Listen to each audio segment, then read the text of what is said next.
एक बात है। एक सोचने वाली बात है। हाँ, एक कोबाल्ट आयन मतलब Co3+, बिल्कुल इस पर +3 का चार्ज होता है। बिल्कुल। तो सीधे साधे लॉजिक से तो उसे 3 नेगेटिव क्लोराइड आयंस को अट्रैक्ट करना चाहिए था और CoCl3 बनाना चाहिए था, सही बात है। जैसे Al3+ AlCl3 बनाता है। एग्जैक्टली। लेकिन होता क्या है कि कोबाल्ट अक्सर CoCl NH3 5+2 जैसा कंपाउंड बनाता है।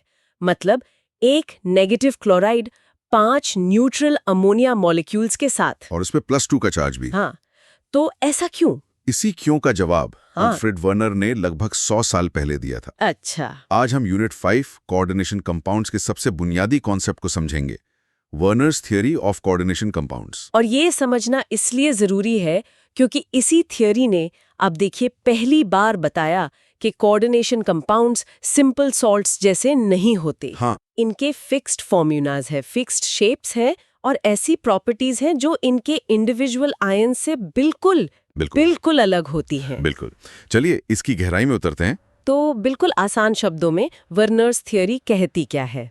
देखिए, at the simplest level Alfred Werner ने प्रपोज किया कि मेटल एटम्स एक तरह से दो तरह के बॉन्ड्स बना सकते हैं। 2 तरह के? हाँ, पहले हैं प्राइमरी बॉन्ड्स। ये आमतौर पर आयोनिक होते हैं और मेटल के ऑक्सीडेशन स्टेट को सेटिस्फाई करते हैं। ओके, मतलब चार्ज को? बिल्कुल। और दूसरे हैं सेकेंडरी बॉन्ड्स। ये कोऑर्डिनेट कोवेलेंट बॉन्ड्स होते हैं जो लिगेंड्स के साथ बनते हैं। ये डायरेक्शनल होते हैं। डायरेक्शनल? हाँ, यानी इनकी एक आकार, एक शेप होती है और ये लिगेंड्स को मेटल के चारों तरफ एक फिक्स्ड ज्योमेट्रिक अरेंजमेंट में रखते हैं। इसको विजुअलाइज कैसे कर सकते हैं? एक आसान तरीका है। ऐसे इमेजिन करें कि सेंटर में एक मेटल आयन है। ठीक है। जो एक सोलर सिस्टम के सूरज यानी सन जैसा है और लिगेंड्स प्लैनेट्स की तरह हैं। अच्छा। वो इधर उधर भटक नहीं रहे, बल्कि एक फिक्स्ड ऑर्बिट में, एक आकार में, जैसे टेट्राहेड्रल या ऑक्टाहेड्रल, सूरज के चारों तरफ घूम रहे हैं, लॉक हो गए हैं। ओके, ये एनालॉजी काफी क्लियर है। लेकिन पार्टिकल लेवल पर आखिर हो क्या रहा है? पार्टिकल लेवल पर लिगेंड्स अपने इलेक्ट्रॉन पेयर्स मेटल के खाली यानी एम्प्टी ऑर्बिटल्स में डोनेट करते हैं। अच्छा, डोनेट करते हैं? हाँ, जिससे कोऑर्डिनेट कोवेलेंट बॉन्ड्स बनते हैं। और एक मेटल कितने लिगेंड से जुड़ेगा यानी उसका कोऑर्डिनेशन नंबर, ये आमतौर पर फिक्स्ड होता है, जैसे 4 या 6। ये कोई रैंडम प्रोसेस नहीं है। तो अगर एग्जाम्स के लिए इसकी एक एंकर डेफिनेशन देनी हो तो वो क्या होगी? इसकी एनसीईआरटी सेफ डेफिनेशन है, कोऑर्डिनेशन कंपाउंड्स वो कंपाउंड्स हैं जो तब बनते हैं जब लिगेंड्स इलेक्ट्रॉन पेयर्स डोनेट करके सेंट्रल मेटल एटम के साथ कोऑर्डिनेट कोवेलेंट बॉन्ड्स बनाते हैं, जिससे एक कॉम्प्लेक्स आयन या मॉलिक्यूल बनता है जिसका एक स्पेसिफिक ज्योमेट्री और फिक्स्ड कॉम्पोजिशन होता है। राइट। यहाँ सबसे बड़ी गलतफहमी क्या हो सकती है? सबसे कॉमन कंफ्यूजन ऑक्सीडेशन स्टेट और कोऑर्डिनेशन नंबर के बीच होती है। हाँ, ये होता है। बस याद रखें, वर्नर्स की थियरी में ऑक्सीडेशन स्टेट यानी प्राइमरी वैलेंस इलेक्ट्रॉन ट्रांसफर से जुड़ा है, चार्ज से। हाँ, जबकि कोऑर्डिनेशन नंबर यानी सेकेंडरी वैलेंस इस बात से जुड़ा है कि कितने लिगेंड्स मेटल से जुड़ रहे हैं। दोनों अलग अलग चीजें हैं। सोलर सिस्टम वाली एनालॉजी तो काफी अच्छी थी। क्या इसको समझने का कोई और तरीका है? हाँ, एक और एनालॉजी है, the parking lot model. Parking lot model? हाँ, सोचिए मेटल एटम एक सेंट्रल बिल्डिंग है और इसके चारों तरफ गाड़ियों यानी लिगेंड्स के लिए पार्किंग स्पेसेस हैं। ओके। अगर पार्किंग लॉट में 6 स्पेसेस हैं, तो 6 ही गाड़ियां पार्क हो सकती हैं। सही है। 7वीं गाड़ी के लिए जगह ही नहीं है। बिल्कुल वैसे ही एक मेटल का कोऑर्डिनेशन नंबर अगर 6 है तो वो 6 ही लिगेंड से जुड़ेगा, उससे ज्यादा नहीं। कॉम्प्लेक्स सैचुरेटेड हो जाता है। ठीक है, पर ये थियरी आई ही क्यों? मतलब इसके बिना क्या प्रॉब्लम थी? वर्नर से पहले साइंटिस्ट समझ ही नहीं पा रहे थे कि कोबाल्ट क्लोराइड NH3 2+ जैसा कंपाउंड स्टेबल कैसे है। राइट। सिंपल आयनिक चार्जेस से तो ये 1:5 का रेशियो एक्सप्लेन नहीं होता था। या फिर इस कंपाउंड का एक स्पेसिफिक कलर क्यों है, ये एक रैंडम मिक्सचर क्यों नहीं है। अच्छा। वर्नर्स थ्योरी के बिना हम कॉम्प्लेक्स आयंस की एग्जिस्टेंस, उनकी ज्योमेट्री और उनके अलग अलग रंगों को एक्सप्लेन नहीं कर सकते। अल्फ्रेड वर्नर ने 1890s में ये रेवोल्यूशनरी आइडिया दिया था। और इसके लिए उन्हें नोबेल प्राइज भी मिला था, है ना? बिल्कुल। 1913 में उन्होंने केमिस्ट्री को सिर्फ आयंस के कलेक्शन से आगे बढ़ाकर स्पेसिफिक 3D स्ट्रक्चर्स तक पहुंचाया। इसका एक मेंटल मूवी बना सकते हैं क्या? जरूर। आंखें बंद करके सोचिए। ओके। सोल्यूशन में एक मेटल कैटायन जैसे Fe3+ तैर रहा है। ये एक छोटा सा सूरज है जिसके खाली हाथ मतलब एम्प्टी ऑर्बिटल्स बाहर निकले हुए हैं। ठीक है। अब उसके पास लिगेंड्स आ रहे हैं, जैसे वाटर या अमोनिया मॉलिक्यूल्स। हर लिगेंड के पास एक गिफ्ट है, एक लोन पेयर ऑफ इलेक्ट्रॉन्स। अच्छा, वही गिफ्ट। हाँ, लिगेंड ये गिफ्ट मेटल के एक खाली हाथ में दे देता है और एक कोऑर्डिनेट बॉन्ड बन जाता है। ऐसा तब तक होता है जब तक मेटल के सारे हाथ भर ना जाएं। मतलब उसका कोऑर्डिनेशन नंबर पूरा ना हो जाए। बिल्कुल। अब ये सारे लिगेंड्स एक परफेक्ट 3D शेप में, जैसे एक ऑक्टाहीड्रॉन, लॉक हो गए हैं और ये पूरा कॉम्प्लेक्स एक नए स्पेसिफिक कलर के साथ चमक रहा है। यही है वर्नर की थ्योरी का विजुअल। ये बहुत अच्छा था। लैब में इसका कोई आसान सा एग्जाम्पल दिखता है? बिल्कुल। कॉपर टू सल्फेट का सोल्यूशन लीजिए। हाँ, लाइट ब्लू कलर का होता है। सही। वो हल्का नीला इसलिए होता है क्योंकि उसमें CuH2O4 2+ कॉम्प्लेक्स होता है। अब इसमें कॉन्सेंट्रेटेड अमोनिया डालिए, रंग एकदम गहरा नीला डीप ब्लू हो जाता है। एग्जैक्टली, क्योंकि अमोनिया पानी से बेहतर लिगेंड है। वो वाटर मॉलिक्यूल्स को हटाकर खुद जुड़ जाता है और CuNH3 4 2+ कॉम्प्लेक्स बना लेता है। अच्छा, तो लिगेंड बदल गया। हाँ, मेटल वही है, बस लिगेंड्स बदलने से प्रॉपर्टीज बदल गई।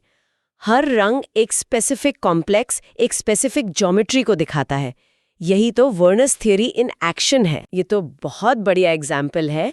टेक्नोलॉजी में इसका कोई एप्लीकेशन है? कोई लाइफ सेविंग एप्लीकेशन? एक बहुत ही क्रिटिकल एप्लीकेशन है, साइनाइड पॉइजनिंग का इलाज। ओह, साइनाइड हमारे सेल्स में एक जरूरी एंजाइम साइटोक्रोम C ऑक्सीडेज के आयरन से जुड़कर उसे ब्लॉक कर देता है। अच्छा, इसलिए ये इतना खतरनाक है। हाँ, इसका एंटीडोट हाइड्रोक्सोकोबालामिन एक ऐसा लिगेंड है जो साइनाइड से भी ज्यादा मजबूती से आयरन से जुड़ता है। तो ये बेसिकली साइनाइड को डिस्प्लेस कर देता है। बिल्कुल। जब एंटीडोट दिया जाता है तो साइनाइड एंजाइम को छोड़कर एंटीडोट से जुड़ जाता है और एंजाइम फिर से काम करने लगता है। ये सेकेंडरी वैलेंस और स्टेबिलिटी का एक लाइफ सेविंग एग्जाम्पल है। ये तो लाजवाब है। अब हम उस शुरुआत वाले काउंटर इंट्यूटिव एग्जाम्पल पर वापस आते हैं, कोबाल्ट 3 वाला। हाँ, अब वो क्लियर हो जाएगा। ओके। देखिए, लोग सोचते हैं कि कोबाल्ट का +3 चार्ज है तो वो 3Cl- से जुड़कर कोबाल्ट क्लोराइड बनाएगा। सही है। लेकिन होता यह है कि कोबाल्ट 3 का प्राइमरी वैलेंस +3 है, पर उसका सेकेंडरी वैलेंस यानी कोऑर्डिनेशन नंबर 6 है। इसको 6 पार्किंग स्पॉट्स भरने हैं। बिल्कुल, चाहे वो चार्ज्ड हो या न्यूट्रल। इसलिए वो 5 न्यूट्रल अमोनिया और 1 नेगेटिव क्लोराइड के साथ जुड़कर कोबाल्ट क्लोराइड NH3 5+ बनाता है, अपना कोऑर्डिनेशन नंबर पूरा करने के लिए। अच्छा, तो कुल मिलाकर बात इतनी सी है कि मेटल की 2 अलग-अलग भूख है, एक चार्ज के लिए और एक स्ट्रक्चर बनाने के लिए। एग्जैक्टली, और दोनों इंडिपेंडेंट हैं। चलिए, इस पूरी चर्चा को समेटते हैं। तो इस टॉपिक से एग्जाम के लिए की टेकअवेज हैं। कुछ बातें बिल्कुल साफ होनी चाहिए। पहली बात, coordination number secondary valence oxidation state primary valence से इंडिपेंडेंट है। एक कोबाल्ट 3 आयन हमेशा 6 लिगेंड्स चाहेगा। ठीक है, ये सबसे इंपॉर्टेंट पॉइंट है। स्ट्रक्चर और चार्ज अलग-अलग हैं। और दूसरी बात, कोऑर्डिनेट बॉन्ड्स कोवेलेंट होते हैं, जिसमें लिगेंड इलेक्ट्रॉन पेयर डोनेट करता है और मेटल एक्सेप्ट करता है। राइट। तीसरी बात, एक कॉम्प्लेक्स की geometry octahedral, tetrahedral etcetera fixed होती है। लिगेंड्स रैंडमली नहीं जुड़ते। ये तो हमने पार्किंग लॉट एनालॉजी से समझा। हाँ, चौथी बात, primary valence oxidation state complex का ओवरऑल चार्ज डिसाइड करता है, जबकि सेकेंडरी वैलेंस कोऑर्डिनेशन नंबर ये डिसाइड करता है कि कितने लिगेंड्स जुड़ेंगे। मतलब एक चार्ज के लिए दूसरा नंबर के लिए। सही। पांचवी बात, न्यूट्रल मॉलिक्यूल्स जैसे वाटर या अमोनिया भी लिगेंड्स हो सकते हैं। जरूरी चीज लोन पेयर है, चार्ज नहीं। राइट, उनके पास वो गिफ्ट होना चाहिए। बिल्कुल।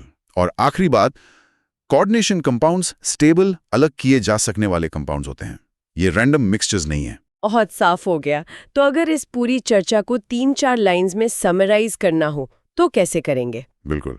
सबसे पहले वर्नर्स थ्योरी कहती है कि मेटल एटम्स की 2 तरह की वैलेंसीज होती हैं। प्राइमरी, जो ऑक्सीडेशन स्टेट बताती है, और सेकेंडरी, जो कोऑर्डिनेशन नंबर और 3D शेप डिसाइड करती है। परफेक्ट।